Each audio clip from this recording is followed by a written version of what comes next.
देखिए, देश के लिए, किसानों के लिए ये काला कानून साबित होगा। सुशील मोदी जी जो डिंग हाँकते हैं तो उनको तो खोज रहा है लोग। जो छत उसका टपक रहा था तो रिपेयरिंग करने की जरूरत थी। आपने तो साफ छत ही ऊपर से हटा दिया किसानों के ऊपर से। उन्होंने लिखा है प्रधानमंत्री मोदी लिखिएगा, माननीय नरेंद्र मोदी प्रधानमंत्री भारत लिखाएगा। नमस्कार, मेरा नाम आलोक है। आप लाइव स्ट्रीज देख रहे हैं।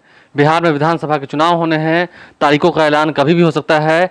हमारे साथ आरजेडी के एमएलसी सुनील सिंह हैं, बिस्कुमान के अध्यक्ष हैं।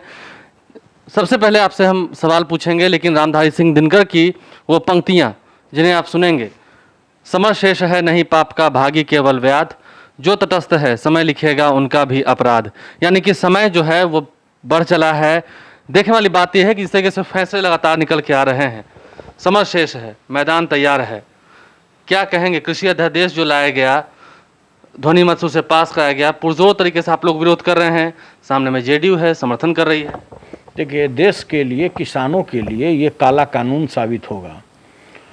आपको पता होगा कि किसान तो ऐसे ही पहले ही से बेहाल था पूरी तरह से, और अभी आपने क्या किया, इस अध्यादेश के जरिए किसानों के गले में फांसी और पैरों में जंजीर बांध दिया।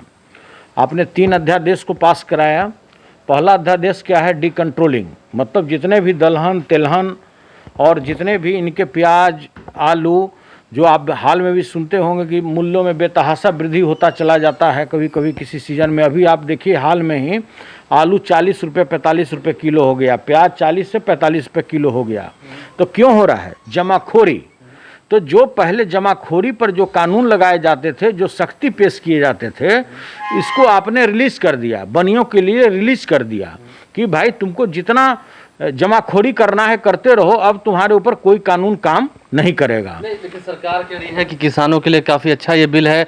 बिचौलियों जो हैं वो उनको खैर गायब होना पड़ेगा, किसान पूरी तरह से स्वतंत्र रहेंगे। देखिए, आपको पता होगा कि शांता जी का ये रिपोर्ट था।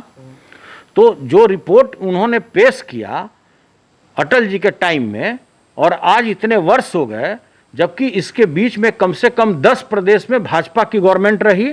तो ये जब उनका सही ये कानून था तो राज्य सरकार क्यों नहीं अडॉप्ट की पहले? क्यों इनको 2006 से? अरे 2006 में ये तो उस समय के जो तत्कालीन कृषि मंत्री थे और नीतीश कुमार के ईगो में उन्होंने बाजार समिति को भंग कर दिया। और दुर्दशा देखिए, आप कहीं भी बात कीजिए, किसी भी देश के विद्वान से बात कीजिए, किसी भी आप किसान के संगठन से बात कीजिए, तो पहला सवाल बिहार ही उठाता है कि अरे भाई, बिहार ही एक ऐसा दुर्लभ प्रदेश है जहां मंडी सिस्टम को खत्म कर दिया गया। स्थिति क्या हुआ, यहां के किसान, मक्का का भाव आप जानते होंगे कि 1800 रुपये उसका सपोर्ट मिल प्राइस है, 900 रुपये तक में किसानों ने बेचा है। और वही किसान जिसमें ये दाढ़ी बढ़ाकर डिंग हाँकते हैं, जो बाँह ऊपर तक करके यहाँ पर फोल्ड करते हैं, क्या नाम है उनका, सुशील मोदी जी जो डिंग हाँकते हैं, तो उनको तो खोज रहा है लोग कि आइए आपको हम लोग खोज रहे हैं।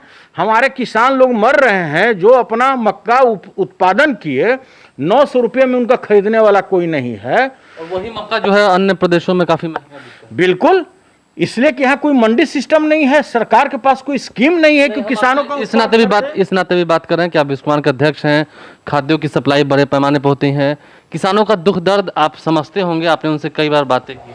अरे भाई, किसान के सर से छत उसका टपक रहा था तो रिपेयरिंग करने की जरूरत थी। आपने तो साफ छत ही ऊपर से हटा दिया किसानों के ऊपर से। अब आप क्या किए, अब आप WTO के प्रेशर पर इस देश के माननीय प्रधानमंत्री जी, टोटल, वॉलमार्ट, आपके अडानी ग्रुप को ये काम, टोटल देश का समझिए कि किसानों का काम ये उनको मिल गया। अब देखिए, देश के उद्योगपति ही आप किसानों को, आप तो अमेरिका और लंदन और ऑस्ट्रेलिया देखने लगे, जहां पर हजारों एकड़ एक किसान को जमीन होता है। अमेरिका में खेती का जो रेशियो है मात्र 2% है, और अपने देश में 65 से 70% खेती का रेशियो है। जो उत्पाद का मूल्य हमको मिलना था किसान को, जो खुदरा मूल्य होता है, उससे 40% उसको मिलना है, ठीक इसके उलट हो गया।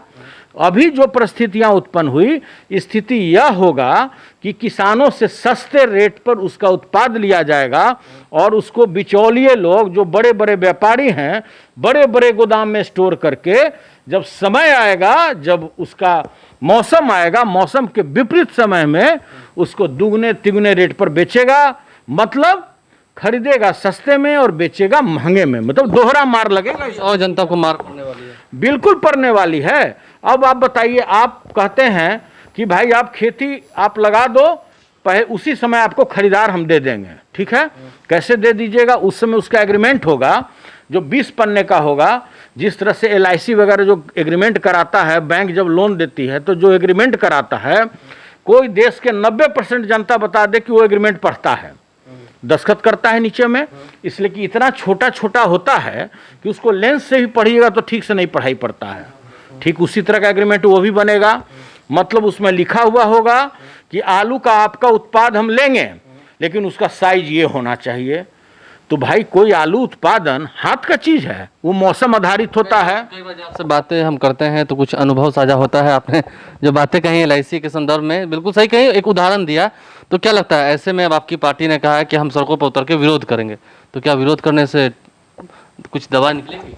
देखिए, पहले आप एक दो बात और समझ लीजिए। जिस तरह भारत सरकार पहले भी बताई कि हम कुरियर कंपनी को ला रहे हैं, इससे पब्लिक को फायदा होगा, क्या हुआ? आपका जो पोस्ट एंड टेलीग्राफ विभाग है साफ कोलैप्स कर गया, ठीक है। फिर आप बोले कि हम बेहतर से बेहतर सुविधा करने के लिए अंबानी ग्रुप को ला रहे हैं, रिलायंस को ला रहे हैं, एयरटेल को ला रहे हैं। स्थिति क्या बना कि यहाँ पर जितने भी अभी 20 लोग जो बैठे हुए हैं, किन्हीं से आप बात कीजिए, किसी के पास BSNL का सिम है? मतलब ये सिस्टम ऐसा है कि बिल्कुल नहीं है, किसी के पास नहीं है। इसलिए कि उसका सिस्टम जो गवर्नमेंट का है, ये प्राइवेट व्यापारियों को लाभ देने की है। जो काम बिहार में 2006 से प्रेजेंट सरकार कर रही है व्यापारियों को लाभ देने के लिए, वो काम अब भारत सरकार भी जिम्मा ले ली है। अब बड़े बड़े कंपनी आएंगे, वालमार्ट आएंगे, कोका कोला आएंगे, आपको अडानी ग्रुप आएंगे। अब ये सब्जी आपका खरीदेंगे औने पौने भाव और अधिक मूल्य पे बाजारों में बेचा जाएगा। यह कानून है, आपको जो शॉर्ट में हम नटसेल में बता रहे हैं। नहीं, कुल मिलाकर आपने जो बातें कही हमने समझा, हमारे व्यूअर्स ने भी समझा होगा। सड़कों पर उतरने की तैयारी है, आपके नेता हैं तेजस्वी प्रसाद, उन्होंने कहा कि हम सड़कों पर उतरेंगे। सड़कों पर उतर के क्या कर लेंगे? जदयू ने तो समर्थन दे दिया। आपने क्या बात करे? जदयू तो वही काम का समर्थन देगा। अभी जदयू समर्थन न दे तो क्या करे? उसका अपोज करेगा। इसको हिम्मत है कि अभी बीजेपी का समर्थन ना करे? राष्ट्रपति शासन वो भी नहीं लगा देगा। राष्ट्रपति शासन के बाद इनका चुनाव नहीं करा देगा, इनका हरदी गुर्दी बोलवा देगा। अभी इनकी व्यवस्था है, देख नहीं रहे? अभी बाजार में एक पोस्टर लगा है, एक तरफ नीतीश जी ऐसे हाथ जोड़े हुए हैं और दूसरा तरफ भारत के प्रधानमंत्री जी हाथ जोड़े हुए हैं। वर्डिंग भी गलत लिखा हुआ है। उन्होंने लिखा है प्रधानमंत्री मोदी, प्रधानमंत्री मोदी लिखिएगा, माननीय नरेंद्र मोदी प्रधानमंत्री भारत लिखाएगा। आप क्या लिखे हैं? आप तो उनको अपमानित कर रहे हैं। जिस तरह से थरिया पहले छीन करके उनको अपमानित किए, उसी तरह से आप उनको होर्डिंग में भी अपमानित कर रहे हैं। आप जाके भी देखिएगा मैंने क्या बोला है आपको। कुल मिलाकर तो मतलब आप शब्दों पर भी ध्यान दे रहे हैं। मतलब भाजपा का भी पोस्टर देखते हैं या जदयू का भी पोस्टर देखते हैं? स्वाभाविक है, हमको तो देखना पड़ेगा ना।